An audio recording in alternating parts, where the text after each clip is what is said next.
Baruch Hashem. Today's daf yomi is Zevachim daf Kuf Yud Ches. Hold on 1 second.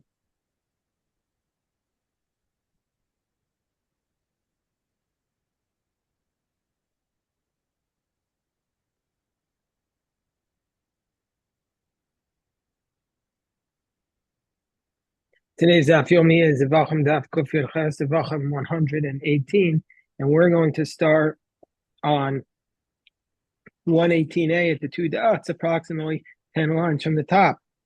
So we saw that in the Bryce, it said that Rabbi Shimon's position was that when the Bnei Israel were in Gilgal, the only karbanos they brought on the Bama Gedola was the carbon Sibor. So the Gemara says, what's the basis for Rabbi Shimon's position? The Gemara says, what's the basis for Rabbi Shimon's position? That the only carbon that they brought when they were in the Bama Gedola, Nov and Givon, was the carbon Pesach. So the Gemara says, and also in addition to carbon Pesach, those carbonos had a fixed time.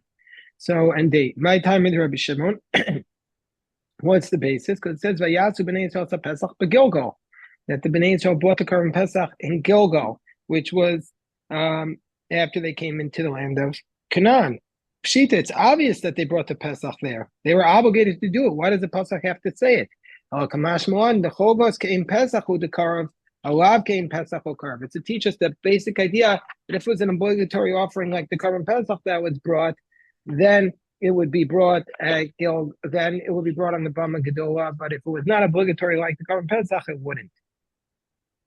B'idach, and according to the other opinions that say that on the Bama Gedola they can even bring offerings that do not have a fixed time, then why do they need this pasuk? That is to teach us that if somebody is uncircumcised, that they can receive the sprinkling of the paraduma and be purified from his tumah. Meaning to say, if in addition to being uncircumcised, Rashi says, you have your tummy mace, your tummy from a dead body could be sprinkled to paraduma with the ashes of the red heifer, and then you become tar to touch the carbon. And we don't say that the sprinkling of somebody who's uncircumcised is not considered, and we don't say that the sprinkling of an RL is not considered a valid sprinkling. The way they learn this out is from chapter 5 of the book of Yoshua, where we're told that after crossing the Jordan River, where we're told after crossing the Jordan River that everybody in Bnei Israel had a bris milah on the 10th day of Nisan. So actually the bris milah didn't happen on the 10th day, it happened on the 11th. And then on the 14th, the Pesach was brought. So Rav Yochanan's logic, according to Rashi, is that since most of the Jews were tamei from a dead body during the Midbar, because everybody else had died, and so therefore the children were involved in their burial. So since the Pesach offered in Gilgal was offered in a state of Tahara, we have to say that they were sprinkled with the paraduma before their sacrifice. So in order to become Tahara, you have to be sprinkled twice, once on day 7 and once on day 3, or once on 3 days and then 4 days later on day 3 and then 4 days later. So if we assume that the person who was uncircumcised is ineligible to be sprinkled, then they wouldn't have been able to sprinkle them until too late. They wouldn't have time to do it. So therefore, they had to have been sprinkled beforehand. And so therefore, we see, according to Rabbi Yochanan, that if you're sprinkled with it, you could still become tahor. That's the position. So the Gemara says, Tani Tana Kamed Ravada Barava, Ein Bein Bama Gedola, Bama Katana, or Pesach B'Chovas Kavul Anzman. The only distinction between the Bama Gedola and the Bama Katana is the carbon Pesach and the obligatory and the offerings that are obligatory that have a fixed time. Amalei to Targim Mas Nisach. So he responds to this by saying, Rav said to the one who was teaching the Braisos, explain your Braisa as referring specifically to the This idea refers to the Oas Chova, to an obligatory Oa. The Ika Oas Nidava, for there is also an Oas Nidava that is brought at a Bama Gedola.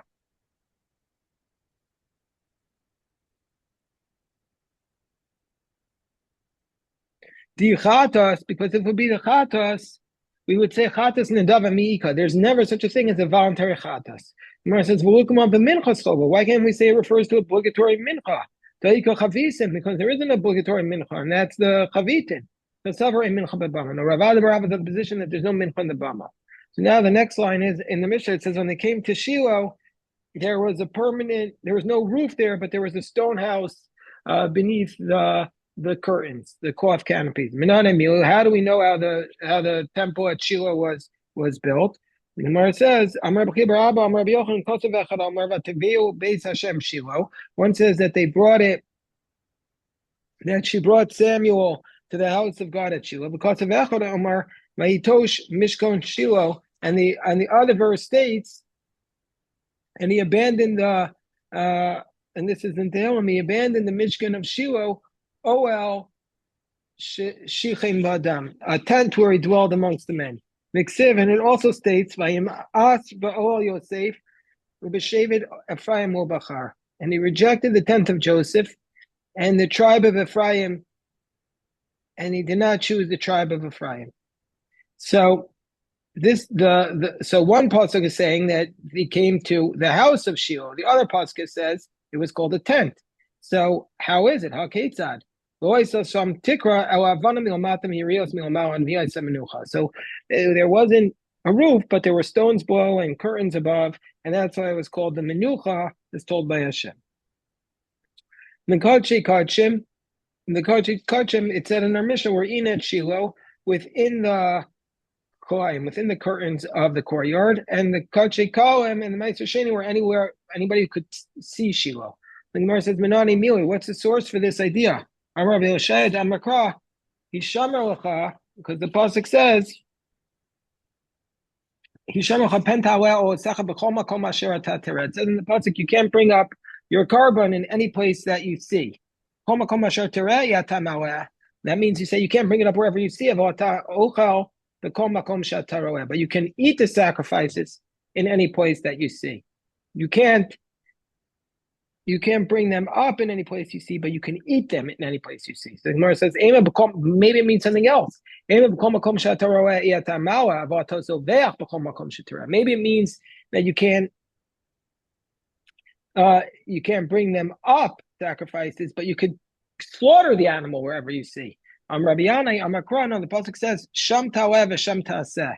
The Torah is comparing bringing it up as an offering to doing the offering. So therefore, we see that just like you can't do the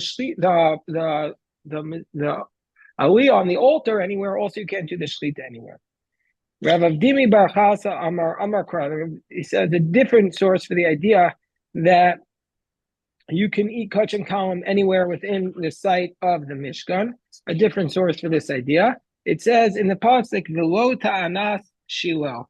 It says there's actually no such pasuk that says that, but the place of Ta'anas Shiloh does appear in Joshua 16:6 as one of the cities on the edge of the territory of Ephraim. So this pasuk says this. Almost pasuk says v'lo Ta'anas Shiloh. To him is the Ta'anas Shiloh. Makom shakol haroel so misaneach. Meaning to say the territory of Ephraim is where Shiloh resided, and that's a place where whoever sees it after it's destroyed will be groaning for it. Alachilas kachim Shiloh. It's missing its kachim, that he can no longer eat the kachim. Rabbi Avo Amar, meaning to say once the Shiloh was destroyed, you were not able to eat the kachim kalam as long as you could see the Mishkan. So that's why people were groaning. Rabbi Avo Amar Krab Ben Parat Yosef Ben Parat Aliyah, and he says I have a different verse. It says a fruitful son is Joseph, a fruitful son because of the eye. This eye that eye of Joseph that didn't want to get enjoyment from Potiphar, his wife. Now, therefore, everybody will be able to merit to eat its sacrifices. And so since Ephraim was the son of Joseph, so therefore he's saying that's why the Kachim Kalim were slaughtered in his territory. And Yosef Bar Chanina says a different verse. It says in the pasuk in Devarim, Ratzon Shuchni Sineh. It says in Hazinu, Uratzon Shuchni Sineh, and through the desire of him who dwells in hatred, meaning to say, Ayin Shal Rasal Yanos Midavar She'eno Shalo Tizkev Tochal Beinas Nuin. The one who didn't want to merit, who didn't want to enjoy things that weren't his, i.e. Joseph, will merit to have its sacrifices eaten among those who hate it.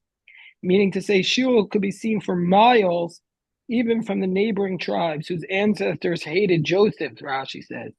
And so therefore, because Joseph suppressed his desire, therefore the sacrifices were slaughtered in Shiloh, which stood in his portion amongst the dwellers of the land whose ancestors hated him. Gemara says, Tana, Roa Sha'amr, when they said whoever sees it can partake in the Kachim Kalim, Davar Mafsik. That means where you see it without anything intervening. Amrli Rabbi Shimon ben Al-Yakim or Rabbi Lezer, Az Brocha, I'll explain to you. Kigon b'nei Knishna de Me'on. For example, the synagogue of Ma'on. You could see Shiloh from there without any interruption. Amar Papa Roa Sha'amru, Lo Roa Kulo El Roa Mitzvah. You didn't have to see all of the Mishkan, but just a part of it. By Papa Omeid Beroeh, Yoshe Ve'ino Roeh. Papa said, if you stand and you see it, but when you sit down you don't see it, what's the halacha there? Is that going to be considered that he could eat from the Kachim Kalim while he's sitting? By Rabbi Yirmiyah, our friend Rabbi Yirmiyah asks, Omeid Al-Gabe Anachal V'Roeh, B'toch Anachal Ve'eno Roeh Mai. Let's say if he's standing on the ravine, he could see it, but when he's sitting in the ravine, he doesn't see it. What's the law? We leave these questions unanswered. Kiyasa Rav Dimi Amar Rebbe. When Rav Dimi came, he said in the name of Rebbe. In 3 places, the Shechina rested on the Israelites. B'Shilo, V'Nov, V'Givon, Ubeis Olamim. Shiloh, and then after that in Nov and Givon, and then after that in the Beis HaMikdash. Nov and Givon were 2 separate places, but their periods ran consecutively, and their laws were identical. That's why it's considered one place. In all these places, it was in the portion of the tribe of Benjamin. As it says, God hovers over Benjamin all day. All the hoverings will be in the portion of Benjamin.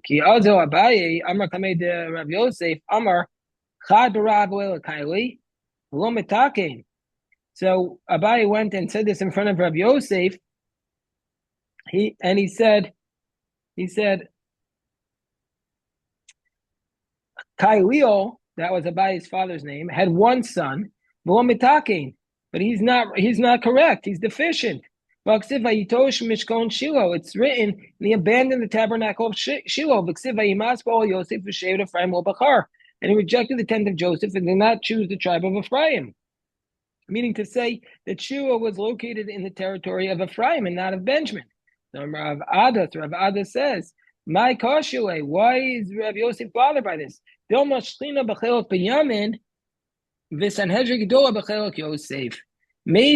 the divine presence was resting in Benjamin's territory, and the Sanhedrin was in Joseph's territory. Meaning to say, maybe divided, that there was the part of Shiloh where the Sanhedrin was, and there was a part which refers to the Mishkan.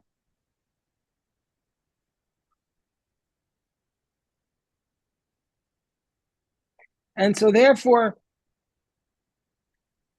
we find something similar in the Beis HaMikdash, that the divine presence was in the territory of Benjamin, the Sanhedrin Mechelak Yehuda, and the Sanhedrin was in the portion of Judah.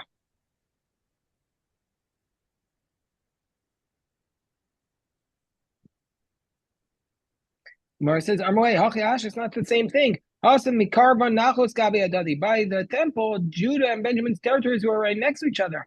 But here, Shiloh and Benjamin were not adjacent to each other. The Gemara says, "Hachinami karvan." No, they are close.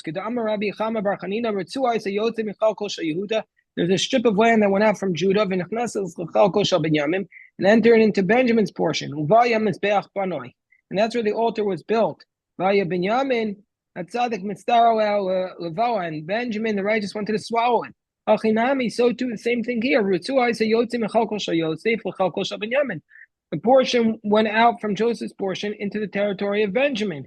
And that's why it says Benjamin would win men. The Gemara says, Kitana, it's a dispute whether Shiloh was on Joseph's territory or Benjamin. He hovers over him. So the temple on the third temple, whereas Rebbe says, so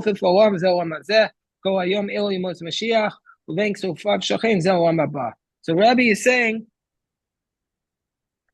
that the pasuk is saying that the Shechina is going to live in Benjamin's property in this world, so she will belong to Benjamin. But the Tanna Kamma says that means it's only there in the two temples, so he says it was in Joseph's territory. So now Tanna Rabbanan Yemei Ol Moed, the days of the Ol Moed, Shebemidbar Arba'im Shana Chatzar Achas, was 39 years. Yemei Ol Moed Shebegilgal Arba Esrei, and the days of the Ol Moed in Gilgal were 14 years. Zayin Shekibshu, Zayin Shechalku. 7 years they captured, and 7 they conquered. They divided it. Yemei Ol Moed Shebenova Givon Chamishim V'Sheva, 57 years in Nova Givon. Nishtaru Shilo Gimel Meos V'Shivim Chatzar Achas. So left for Shilo were 369 years. Yemei Ol Moed Shebemidbar Arba'im Chatzar Achas. Days of Ol Moed in the wilderness were 39. Minon, how do we know that? Ramar Shana Mishona Alta Moshe Mishkan. First year Moses made the Mishkan. Shnia, who come a Mishkan? Second year he put up the Mishkan. V'shach Moshe Meraglam. Moshe sent out the spies. Sheba Gilgal Arba Esrei. In Gilgal 14 years. Sheva Shekivshu Sheva Shechokol. 7 years he set up. 7 years he divided it. Minon, how do we know this? The Kamar Kalev Ben Arbim Shana Nochi B'Shilo B'Shloach Moshe Eved Hashem Osi Mikadesh B'Nei L'Ragel Tzarz. I was 40 years old when Moshe sent the servant of God, sent me to spy out the land. V'Sheva So Davar Kasher Muvavi. And then it says, V'Ksiv Atayinei Anochi Ayom Ben Chamesh Shmonim Shana. So I'm now 85. So Kiyavro Yarden Kamei Ave. When he crossed the Jordan, how old was he? Bar Shimon V'Tamni, who was 78. Kamar ben Chamesh Ushmonim Shana, and he says at the time the Jews began dividing the land, he was 85. So that was 7 years to divide it. And how do we know that they divided it over 7 years? Well, the fact that it took 7 years to conquer, it took 7 years to divide. Strange. And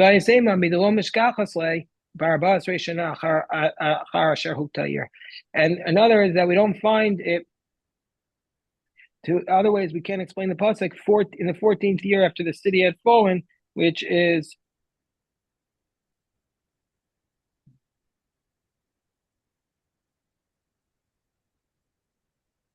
so that was the Yovel year, and the only way to do it is if you go backwards, and that's basically what Rashi said. Okay. Ol Moed Sheb Nov Givon Chamishim Sheva. The Ol Moed in Nov Givon was 57 years. Tersiv. It says when he mentioned the Aron of God to Eli, he fell off and died. It says when Eli Cohen died, Shiloh was destroyed. Ubo and Nov, when they came to Nov. Okay, this is actually the daf for Sunday, so we'll stop here, God willing, and we'll obviously go much slower at this on Shabbos Kodesh. Everybody should have a good Shabbos. Yashikoyach.